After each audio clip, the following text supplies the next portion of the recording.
Good morning to everyone on this lovely Sunday morning. Yesterday I put out a video talking about the Wikileaks document that had been put out and the interview that had been done by Senator Rand Paul over the fact that Wikileaks was indicating in its email about gun running through Libya to Syria. What I've got here first of all for you. First of all, what I've got here for you this morning, and we're going to redo that. I'm redoing the video from yesterday, but this particular document we covered yesterday, it is an intel document that was provided to Judicial Watch. This particular set of documents my understanding came from the FBI to Judicial Watch. It's actually posted on the Judicial Watch website, in which this is an intel document. And it refers to the very particular issue that the Wikileaks email was talking about. And it's talking about its Department of Defense information report here. And we'll go on down and we'll get to the basis of this particular thing. The Salafists, the Muslim Brotherhood, and AQI are the major forces driving the insurgency in Syria. As I said yesterday, it was my understanding from this particular government and from Mrs. Clinton that the Muslim Brotherhood was a very peaceful, non-violent group. But here we actually have a DOD intel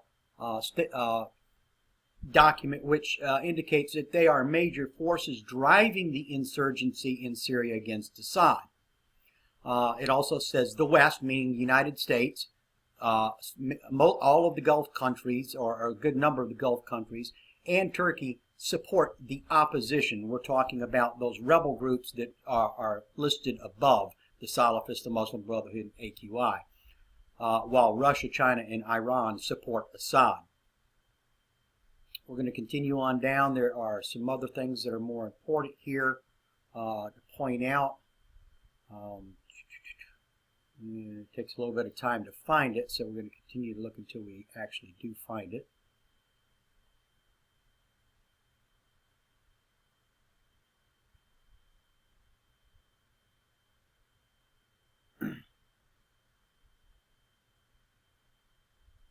Okay, now we're starting to get into that particular one.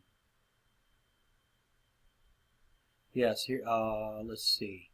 They're talking about right here, paragraph C. This is on page 5 of 7 of this particular document. If the situation unravels, there is the possibility of establishing a declared or undeclared Salafist principality in eastern Syria. And this is exactly what the supporting powers to the opposition want. Now, what are we talking about when we're talking about supporting powers? We're talking about the West, meaning the United States government. We're talking about the Gulf states. We're talking about the other groups that support these rebel groups in the in Syria. And what this is implying is this particular document is implying that the West, or the United States government, actually wanted to declare or establish a declared or undeclared Salafist principality in eastern Syria. Okay? That was specifically in order to isolate the Syrian regime. Now, this deterioration of the situation has specific consequences on the Iraq situation, meaning they knew very well, the government, our government, knew very well that deterioration in Syria would have consequences on Iraq. And this is what the intel document specifies. This creates the ideal atmosphere for AQI to return to its old pockets of Mosul and Ramadi and will provide a renewed momentum under the presumption of unifying the jihad among Sunni Iraq and Syria. And it also goes on to say ISI, or Islamic State in Iraq, could also declare an Islamic State through its union with other terrorist organizations in Iraq and Syria, which will create grave danger in regards to unifying Iraq and protection of its territories. Bear in mind, just above we were talking about how this was what the Obama and Clinton administration wanted. Now, this document supports the Wikileaks document that came out. This particular document was buried by the Clinton camp under these allegations against Donald Trump, because this particular document was released by Judicial Watch around the same time that the Wikileaks document came out, which was the same night that the Clinton camp and the media plastered news all over all of the biased liberal media stations on these accusations against Mr. Trump. And that's another issue, one that we've been able to put some of these women actually working together in the same organization, the same business. Now, we're going to go on to another document here. This one is also a document which was released to Judicial Watch in that same dump that the previous Intel document came from. And this is talking about former Libya military weapons shipped to Syria via the port of Benghazi, Libya.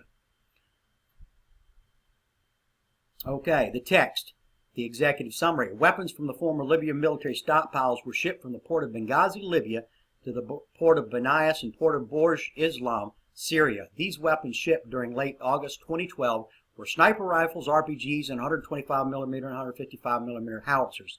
During the immediate aftermath of and following the uncertainty caused by the downfall of the Gaddafi regime in October 2011 and up until early September of 2012, we're talking about Benghazi, when that fell, weapons from the former Libya military stockpiles located in Benghazi, Libya, were shipped from the port of Benghazi, Libya, to the ports of Banias and the port of Borj Islam, Syria.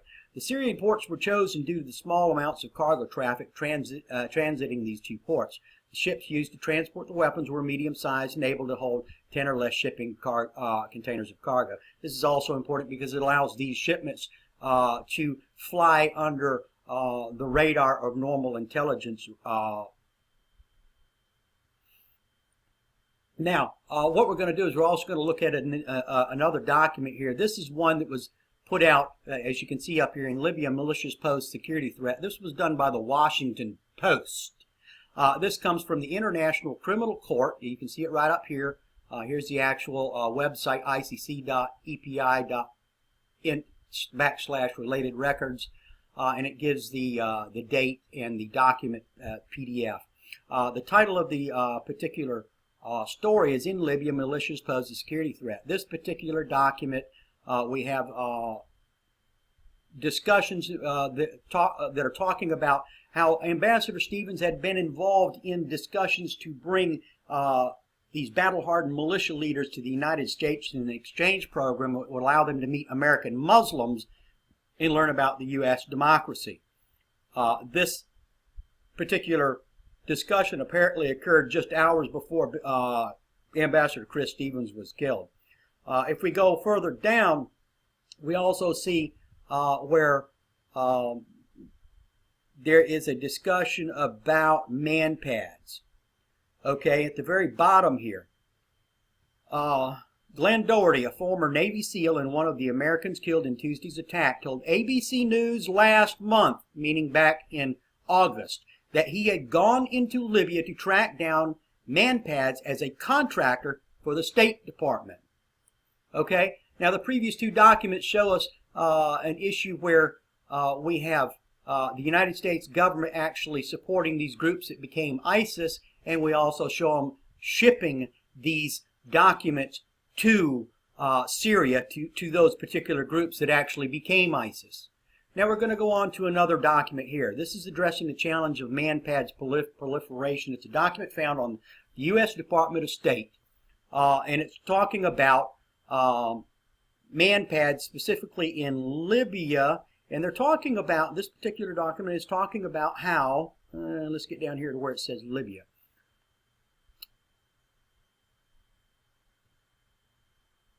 In response to the crisis, the United States Secretary announced in Tripoli has committed to providing $40 million to assist Libya's efforts to secure and recover its weapons stockpiles. We also have helped galvanize an international response to this crisis.